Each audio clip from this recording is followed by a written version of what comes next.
Welcome back, everyone, to the Wine Me Please podcast. As you can see, this is a very, very, very special bonus episode. We are now on the big, great, comfy couch, and to be honest, where we are, giving it a little competition, just a little bit.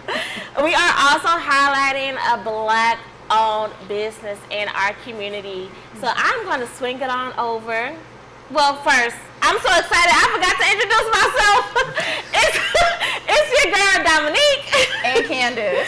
All right, swing it back a little bit. We're going to swing it on over to Miss Candace. She's going to tell you where we are and who we're with. We are with Vintrendi Wine Company, and we have with us today Rick Nesbitt, owner and co-founder of the organization. And so he brought with us today some wine for us to try. So, you know, we always start with a wine tasting. So, Rick, if you want to introduce yourself and then describe what we're trying today. Hi, I'm Rick Nesbitt, the winemaker and owner of Vintrendi in Olympia Fields, Illinois, Vintrendi Wine Company. Today, we have our new white sangria, Vintrendi Seasons White Sangria. And basically what it is a peach and apple wine with orange extracts added to it, also with brandy spirit. So it's sweet, fruity, and it's got a bit of a kick. And 16% alcohol. Ooh. And you know, we always ask the percentage, so I'm glad you added that in there. Yeah. I love the flavor, the sound of the flavor, so I'm excited about this. And the color. Yes. That's very attractive. Yes. So we typically, and let us know if we're doing this right, because you're the wine connoisseur. So we have this thing on our podcast where we say, swirl it, sniff it, sip it. Correct. Is that right? Cheers. I mean, but some people add a couple more S's. Okay. C, because that's another thing. Okay. Noting the color. And all right. I think there's another one. I can't recall it right now. It must be stage fright. I don't know. Oh, they say like stick it to the glass. I see there's like stick it to the glass. I heard that before too. So the little story about the legs. Basically, you know, in the past, they said it was like a sign of a good wine. Really, to be honest, to let you all in on an industry insider thing, that's really a marketing thing. It doesn't necessarily mean it's a good or bad wine. Okay. It just gives you some aspects about the wine. It lets you know the sugar to wine ratio. Okay. And that's the viscosity that makes it drip down. Now, don't get me wrong. It seems like some of the better, perceived wines, not just, taste-wise, they do tend to have legs. Okay. And they say the longer the legs, the better the wine. Okay. But, that's all subjective, It's like saying that it's vegan. Right. Okay, do your research first. Right. Yeah. We are excited to try it, so let's have a sip here. Cheers.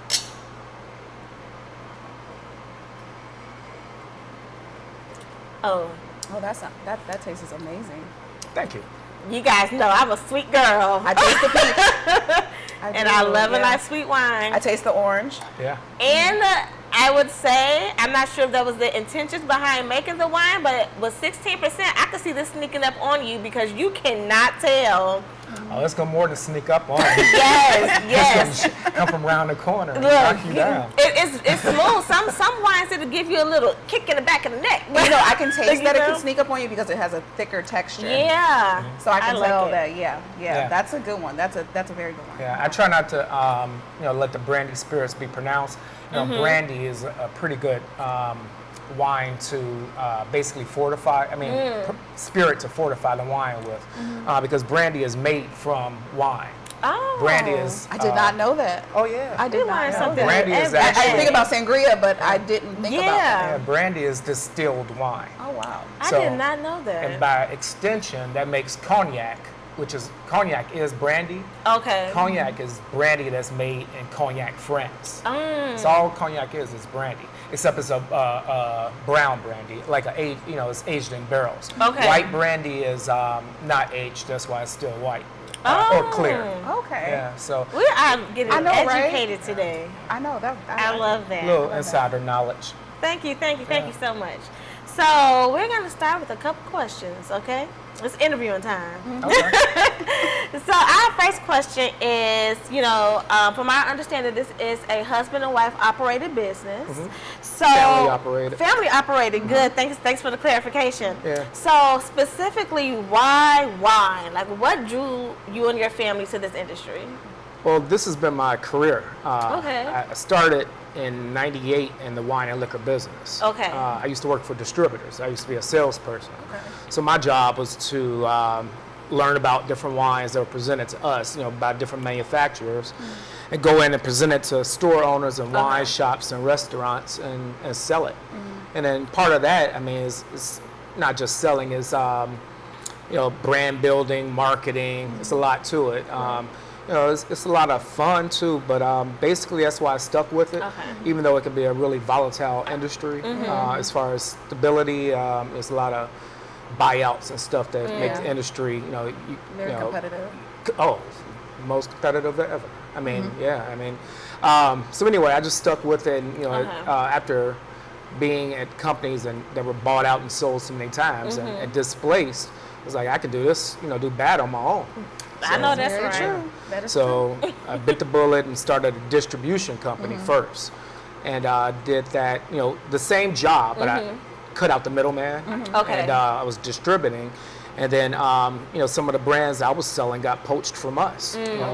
So I was like, you know what? They can't do that if we produce the wines, because we own the actual product. And Right. that's just like your masters if you're making music or whatever. Yeah. Okay, Yeah. that's a Take good control. analogy. Yeah, basically, Yes. and it's just like that. You can be, turned inside out, but if you Yeah. own it from top to bottom, the actual brand name, the distribution rights, then it's not going anywhere. I love Okay. that. I love that. So for clarity, so you guys, the wine, and you guys also own the distribution rights for. That's good to know. Yeah. That's amazing. Take control is what I'm hearing. Yeah, it's like being vertically integrated. Yeah. Yeah, because other people won't take care of your products, so like. The way you will. Yeah, and at some point, maybe we will, get bigger distribution. But right now, in this stage, it's better that we produce and control everything. But honestly, if I could always keep it like this, I would. Yeah. You have a absolutely. legacy for your family as well. No doubt about it. Yeah. And so, about that, where does the name come from, and what is the meaning behind it? So the first part of the word Vintrendi, that's like the Latin root word for wine, vineyards, vine, stuff like that. Right. Viniculturalists. So that's what that represents. The trendy is like styles and trends. Oh, okay. Because what I found when I was working for the liquor distributors, these big brand names and types of wine that you know about constantly in every store. You go to the shelf, but it's like the small artsy brands or different styles that are popular overseas and not known here. Okay. Those are trends in wine. Not so much trends, but styles of wine. Right. Yeah. And so one of the things we do here is try to bring those styles of wines forward in our winemaking. So I basically use my experience in the industry and creating new styles of wines or playing up traditional old styles or certain ways of serving. Like in Switzerland, they serve mulled wine where you heat the wine up. Yeah. Oh, yeah. So I kind of like culturally reappropriated that for us. With one of our wines, it's a mullable wine. Okay. So with that, that's a style of wine that many people didn't know about, and that's one of the things I try to incorporate into our wine. The different styles that you haven't heard of and trends, as in trendy. Absolutely. Just before we stop here, I don't want you. We may not be able to fix those if we step on them because we can't afford it. I know it's important. Safety first. I know. Those are Yeah. just smooth right there. Yeah, just like look, if I touch it, you look. Yeah. Okay. No worries. Well, I enjoy the way that you brought that name together. Thank you. I was like, now what language is that? No, Well, the I is I keep going back to Latin. That's like Italian-ish. Ended in a vowel. Because that's the old world where a lot of the winemaking originated. Yeah. So it's like a paying a little homage to that. Okay. And also giving it. Another reason why this name is what it is because in order to get a trademark, you got to find something original. Absolutely. And some of the things that you'd want to name a product, someone already owns the rights to, and that's all we're about is ownership. Exactly. So in order, to make something unique, new, and protectable, we made a name, and that's where it came from. Yeah, well, I like that story behind. I like that there's a story behind everything that you've told us, which means that everything has been built and created with intention. Oh yeah, no doubt. So I enjoy that. Yeah. So for our listeners that are new to wine, what are some tips that you think that you could give them to like learning to appreciate it without being intimidated by the flavors? I'm just gonna be honest. I am afraid of the dries. So I will sip here and there, but I'm a little afraid of those. So for some people like me, or those that are just kind of like, sweet is too much, like what can you tell them to kind of like help them appreciate and understand this is to be enjoyed and not to be afraid of? Well, that's actually one of the things we're built on. We make really approachable wines. We do a lot of beginning wine drinkers start at sweet because it's it's a comfort taste that everyone's familiar with. Dry can be something you have to work yourself into. Yeah. I know very few people that just start off with dry. Well, actually, I see more nowadays than I did 20 years ago where people start with dry wines and they love that from the start. Everybody wanted a Moscato. Yeah. And Moscatos, honestly, I was in the business for quite some years before I even knew that there were sweeter wines available. Wow. Okay. Because most everything I sold was your drier wines, depending on the areas I was in. And then I tasted a wine the grape was called Symphony, and I thought it was pretty nice, and it was semi-sweet. And I found out that there are more approachable wines, other than, because when I dived into it, being in the industry, it was immediately dry wines. Yeah. So I had to get accustomed to that. Okay. But the thing is, you can start sweet, and then like with us, since we have a lot of sweets, that's for the approachable beginning stages. But then we have a range of wines that are semi-sweet. In fact, we organize our wine by taste profile just for that reason. A lot of places traditionally are, when you look at a menu, is based on where the wines are produced or type of wine, as in the variety. But in our company, we do it by taste profile to make it approachable. The sweet, semi-sweet, bubbly, dry, these different styles. Okay, so ease them into it. Exactly, because good. that's the thing. A lot of bottles, when you pick them up, they don't tell you if they're dry or sweet. If it's not Moscato, a lot of people are lost. But there are fruit wines out there that are sweet. But then again, you can have a dry fruit wine. It just depends on how the winemaker produces the wine. Okay. And like all winemakers have their own style based on their backgrounds, and I have mine. I grew up, like I always say, in the hundreds. Was your 100 wild? Right. Look, was it wild 100? Wild 100. Let me go ahead and back. No, I'm just But so that wasn't like my background. I didn't grow up like in Napa or nothing like that. I'm from the city. This is something that you learned along the way. Oh yeah. It's been my career. So you mastered the organization of the industry of it. So being that you are one of less than 1% of Black-owned wineries. Probably in the U.S., I'm not sure nationally, but how has that experience been for you as a Black-owned business owner in the wine industry? Well, even when I was working at the different liquor distributors, there was not many Black people. So there were definitely some challenges as far as being seen, as they say. And even in the industry, I mean, when I started out, I got a lot of no's, and if I didn't know better, I wouldn't be here. Because if you don't know the right word, now things are a little bit easier than in the past. But there were roadblocks. I want to say it's the old boy network, but at the same time, I guess I was part of that for the fact that I was in the industry and I knew that. So that was helpful. I think I would have been stunted a lot further if it wasn't, for the fact that I knew a few things. So there were challenges, but I got around them. And like I said, ownership is a whole different story. People can take from you or make roadblocks, but if you own the road. Say that again. They can't give you a roadblock if you own the road. That goes so deep in so many ways. Try to detour and put up some phony signs like turn left when you should be turning right. Exactly. But, you got your own GPS, you'll be all right. I know that's right. Say that. We say put that on a shirt. Okay. Kind of going back into culture and being Black. How have you incorporated culture into the wine? Like, how has that influenced the flavors that you choose with the wine selections that you have? All the time. Every winemaker has their influences, whatever they might be. Like I said, I grew up in Chicago. Winemakers from Orange County, Napa, grew up, they might like a certain taste or ethnically, foods or whatever their traditional is. I think that a lot of times in our community, we like spices and a little bit more flavor. I don't hold back on that. I'm all about flavor. I can tell.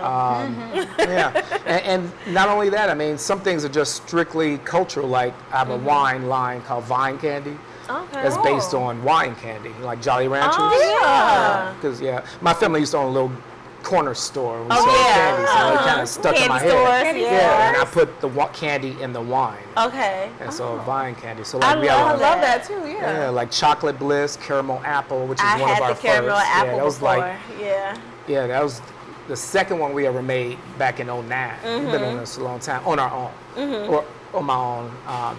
In the beginning. And then we have a toffee, temptation, and chocolate cherry. So those are all candy flavored. Yeah. But those are like fun wines, and they're definitely not traditional. It's and people in not. Napa will probably turn their nose up to it.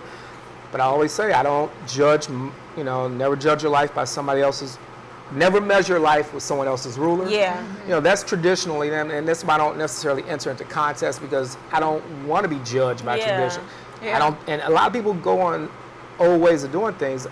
Why not a complete departure? Absolutely. I mean, I never understood that, but I don't know. Anyway, so I make wines. My background, and like I have a cream, like Bailey's. Yeah, I don't make the cream, obviously. The cream part comes from creamery in Wisconsin. But we put brandy in that, and I made one of them infused. There's original, banana, and sweet potato pie. He just said my word. He said sweet and potato that's pie. totally cultural, you know what I mean?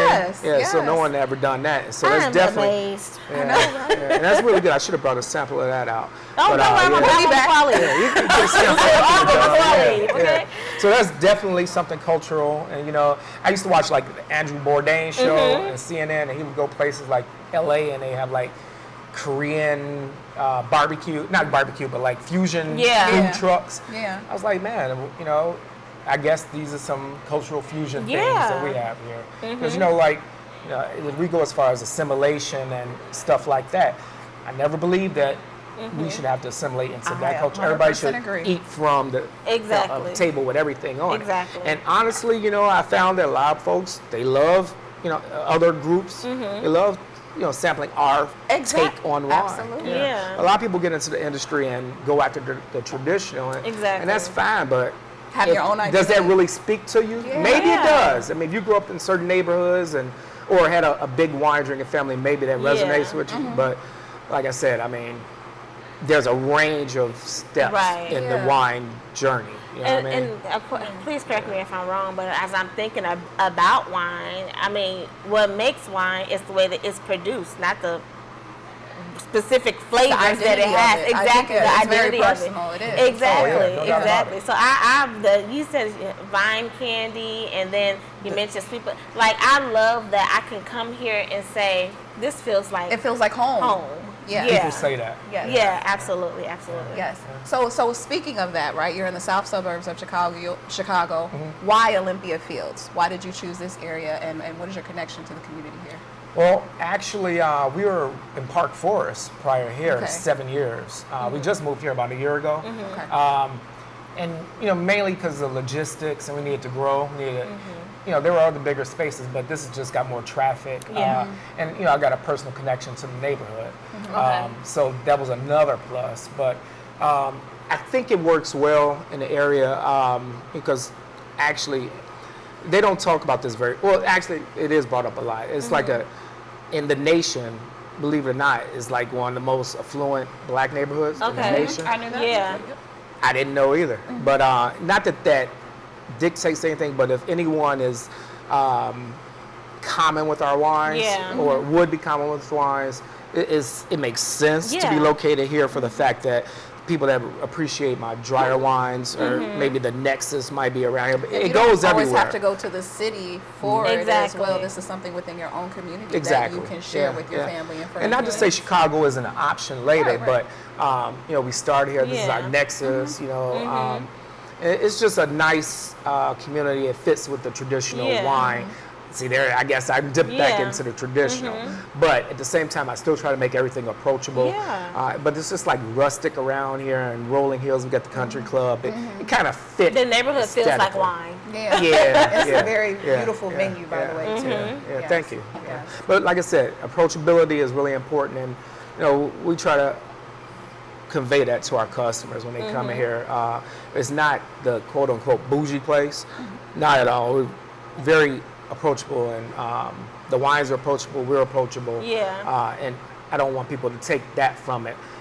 The fluency thing, because Absolutely. trust me, I didn't grow up. It's been very fluent. welcoming since we walked through the door. Yeah, Exactly. absolutely. Now, everybody around here is pretty cool. I Yeah. mean, yeah. But people get, you know, Intimidated by the fact that it's wine. You know, but I make sure it's known that we have Yeah. approachable products. And to be approachable. And And that's the whole people. purpose of, you know, podcast in the first place, is making wine approachable to our community. That it's not this, it doesn't have to be this big It doesn't. fancy experience. Yeah. It really is just a connection with. It's a fun, you know, so when I was brought in the industry, they said, and one thing, remember, you're selling good times. These Yeah. are good times. Memories. And the thing about wine, the buzz is pretty pleasant. You know what I'm saying? It's Yeah. like you never really off your Full of square. euphoria. You're Just a okay. little- Nobody Yeah. wants to fight after Yeah. they drink Yeah, wine. I mean, you can drink a whole bottle, you're feeling good. You know what I mean? It's not a thing that Or makes you you want to go take a aggressive. nap. I know that. From Maybe me. that, yeah. But like, you know, I know like dark liquor to me makes me angry. Not Right, angry, but I'm right, ready, yeah, you know, yeah, to get man. froggy. Right.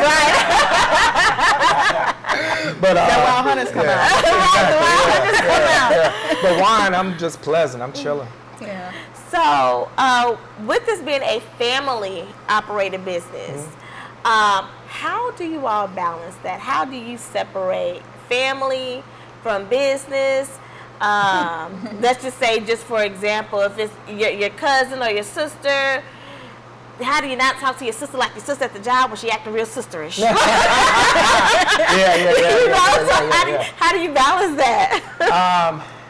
We really don't. It goes all everywhere. Okay. It goes Yeah, together. like, you know, when I go home, like even on my quote unquote off days, I'm still doing something. And that's fine. And the thing is, that's how it was when I worked for other companies. Like it's a fun thing to do. Yeah. It's an investment now back into yourself. Oh, even that too. But I mean, even if it wasn't, when I was working for other companies, I mean, it's not a boring thing Good. to do for Okay. a living. So that doesn't bother me. I mean, sometimes, you know, my wife, she works here too. You know, it could be, you know, like someone asked recently, yeah, it could be challenges, but you got to work around that, especially Yeah. when you're doing business. And we try to cut that off at some point, you know, at home. But at the same time, like, we're partying every day, you know, I at know, the that's right. winery. You know, people come in, go home, and that's just it. When we get home, we're pretty normal and quiet now. right. We done kicked it all. Y'all We not kicked even it all talking day. all day.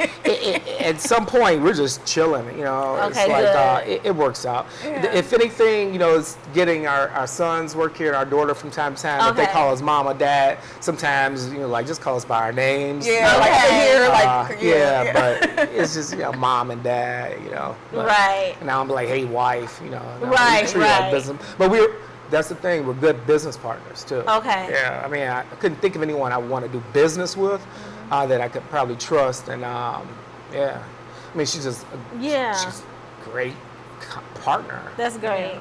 Through and through, too. Yeah, you know. yeah, I guess so. Definitely business and personal. Yeah. But that's just, you know, that works for me. I love that. I love that too. All right. Do you have another question? Are we No. wrapping up? I didn't have another question. Oh, Okay. All right. Well, this was like absolutely amazing. Can you? Well, let me ask you a question. Come on. What style of wine do you like? Do you like dry, semi-sweet, So imports, I am anything? trying to open my palates. Okay. So I am naturally a sweet girl, but I love sweet everything. I like pies. I love cookies. I love sweets in general. So I naturally go to sweet wines. I have done some semi-sweets. I do enjoy a Riesling. Okay. So that's as That's far really as I the went. bridge wine right there. Yeah. That, if you want to try, and then I tell people all the time, drinking dry wine is not a the ultimate graduation point with wine. Right. It's It's 3,000 wine Right. varietals out there, not counting fruit wines like we make. Okay. That's just wine. So you're never really going to get to the end of it. Right. And, you know, people talk dry, but they drink sweet. You know how many people say, I only drink dry wines, but a lot of them Because it believe sounds it's good. sweet. Yeah, Right. it sounds Sounds great. Trust me, especially in the Midwest. You know, you know, and what I found, everything on the South Side, not racially anything, just south of Madison, people love sweeter wines. Yeah. North of it, they drink drier wines, and they Okay. probably really do. But a lot of people South Side, like in certain areas, say I drink dry, but in reality, they That's still really sweet. want More sweet. sweet. It's Yeah. like, you know, that's just less sweet than the sweet you've been Basically, drinking. It's still sweet, though. But it's not a graduating point. I mean, I still drink sweet wine. Okay. I mean, still drink sweet wine in addition to the dry. It just depends on really maybe what I'm having for dinner. Yeah. If I'm drinking wine with dinner. I just like, I don't like sweet wines with Right. certain dishes. But then I have a semi-sweet line called Finesse that Okay. goes well with casual dishes like burgers and tacos. Oh, So it's not too okay. sweet, not too dry. And you don't Yeah. think about wine with With burgers burger. and tacos. Oh, man, you know, yeah, you know got the right what I'm wine. trying to do. Even if I don't like dry wine, like if I can say I genuinely don't like it, I still want to learn to appreciate it. Like I think about music. Like I don't like rock, but I can appreciate what goes Exactly. into the creation exactly, of yeah. it. Yeah, so that's why I want to get. Like Yeah. I may not like it, but I can still appreciate Right, what's right. went into And that's the what, wine. honestly, that's the thing, to appreciate what's available. Well, What right. kind do you like? I'm more of a Chardonnay or Prosecco. Okay, kind of. so you like bubbles, yeah, and Yeah. just getting into bubbles, you got bubbles from different countries, and then you know you'll taste certain things that are different, you know, based on French the has a terroir different- of the different area taste. it was, you know, the fruit was grown. So there's so many different styles. There's no right or wrong to Okay. it. Don't ever let anyone tell you that. You know, been in the industry, and I always compare it to, you know, what I used to do, which was my profession. Okay. You know, at the end of the day, like suppliers and manufacturers, they've come in and they might recognize, traditionally people don't put ice in regular Right, wines. right. They drink it, you know, but if the consumer likes it, it's really ultimately what the consumer Okay. likes. So people will transform wine, you know, like our port style wines, I put lemonade in it and splash it sparkling and make a cocktail out. Oh, like a spritzer. That sounds good. Okay, Exactly. yeah. I was You know, gonna and it's say, already a strong noted. wine. Yeah. Yeah. You could even do that with this, but this is actually made This is- in you that don't need to manner. add anything. Exactly. You don't Really, need to that's add what it is. anything. It's got the balance. But like our port, the vibe wines are sweeter, and you Okay. would want to mix those. But the thing ultimately is what you like. You can drink it and have it any way you want. Nice. So we definitely appreciate your time, Mr. Rick. Yeah, Can thanks. you share with everyone where they can find you, where you're located, and if you have any social media tags? Yeah. Well, we're located at 3408 Vollmer in Olympia Fields. We're on social media at Vintrendi Wines on TikTok, Facebook, and Instagram. And also outside of the winery, you can find our wines in certain, you know, retail stores, like stores in your Benny's. area. They're all listed on our website. Benny's is our biggest chain, but we're in a lot of local independent stores. So just look on the website. But we want you to come here. But if you can't make it, you know, and we do mail order too, so we can mail wine to you. Free shipping on Alright. 6 or more bottles. So, yeah. All right. Get in tune with that. Yeah. Get in tune with that. There's no reason why you guys can't purchase, because they're available. Please come check us out. We want to be Yes. here for generations, and we want to be an institution Absolutely. in the community. I was Absolutely. telling people I want to be like the donut shop in Roseland, or Oh, like yes. home of the hoagie, that kind Yeah. of love. Yes. You know. Yeah. Yes. Yeah, we just want to be around for generations, which we should have that, especially, you know, since we're so lowly represented in that we need representation. Absolutely. Yeah. Yes. Absolutely. So make sure to follow. Make sure to like. Make sure to follow us as well on Wine Me Please podcast. Follow us on TikTok, Instagram, Facebook, all the things. Like, share, subscribe. Make sure to tell your family. Make sure to stop in and visit Rick and his family at Please. Vintrendi. Yes, And yes. again, we thank you for joining us today on our bonus episode. Thank you. So we like Thanks to for having close me. out Yes. by saying we're not just the podcast for tea, because we be having the juicy stuff. Yeah. So wine me please, and then we do a clink clink clink. Thank you so much.